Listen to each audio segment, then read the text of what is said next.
Këshilli i Sigurimit do të ndodhet nesër për takimin e dytë të rregullt këtë vit mbi situatën në Kosovë.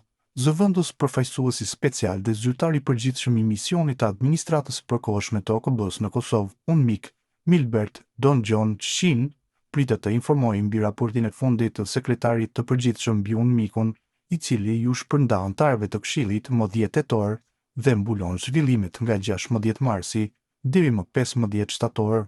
Shin pritet të nxjerrë në pas zhvillimet kryesore politike dhe të sigurisë në Kosovë gjatë periudhës së mbuluar nga raporti i sekretarit të përgjithshëm.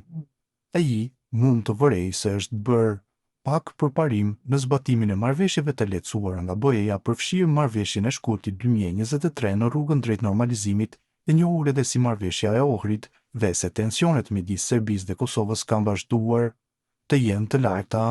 Më 9 qershor dhe 11 shtator, përfaqësuesi special i BE-s për dialogun Kosovë-Serbi, Peter Sorensen, lehtësoi 2 takime trepalçe në Bruksel me kryenegociatorët përkatës nga Kosova dhe Serbia, Besnik Bislimi dhe Petar Petković, mbi zbatimin e marrëveshjeve të mëparshme, përfshirë marrëveshjen e Ohrid dhe deklaratën e majit të vitit 2023 për personat e zhdukur. Asnjëri takim nuk rezultoi në një rezultat të deklaruar. Duket se takimi 11 shtatorit përfundoi pa përparim domethënës midis të dyjave palëve për shkak të pikpamjeve të ndryshme mbi përparimin e çështjeve në zbatimin e marrëveshjeve të mëparshme.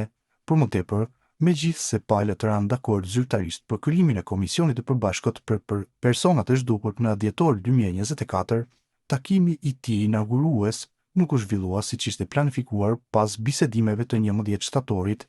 Në këtë drejtim, në takimin së martës, Shin ka të ngjarë të bëjë thirrje Kosovës e Serbisë për të angazhuar me mirëbesim drejt përmbledhjes së bisedimeve të normalizimit dhe të përfitojë nga krijimi i komisioneve brenda kornizës së dialogut të lehtësuar nga BE-ja. Disa anëtarë të Këshillit ka të ngjarë të nënvizojnë nevojën që palët të japin përparësi në deeskalim, të përmbahen në masat e njëanshme dhe të riorganizohen në dialogun e lehtësuar nga BE-ja që synon normalizimin e marrëdhënieve midis Kosovës e Serbisë.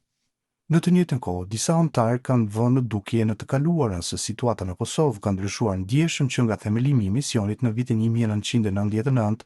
Ata në mbledhjen e kaluar kanë bërë thirrje gjithashtu për një rishikim strategjik të misionit, ndërsa Rusia pritet të kundërshtojë çdo modifikim të mandatit, stafit ose buxhetit të UNMIK-ut. Qeveria e Mbretërisë së Bashkuar do të jetë mikpritëse e samitit të radhës të procesit të Berlinit, që organizohet të mërkurën me vendet e Ballkanit Perëndimor. Kosovën në këtë samit do ta përfaqësojë kryeministrin në detyrë Albin Kurti, i cili ka udhëtuar sonte drejt Londrës. Kryeministri në detyrë i Republikës së Kosovës, Albin Kurti, ka udhëtuar drejt Britanisë së Madhe, ku do të marrë pjesë në samitin e radhës të procesit të Berlinit. Gjatë qëndrimit në Londër, kryeministri Kurti do të ketë edhe takime bilaterale, si dhe do të marrë pjesë në ngjarje të organizuara në kuadër të samitit, thuhet në njoftimin e kryeministrisë.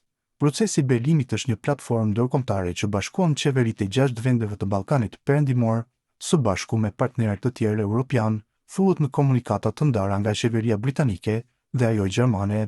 Qëllimi i samitit është të rrisë bashkëpunimi rajonal, të mbështesë zhvillimin ekonomik dhe të përshpejtojë përpjekjet për parafrim më të ngushtë me Europën në Ballkanin Perëndimor, thuhet ndër të tjera në njoftimin e qeverisë britanike.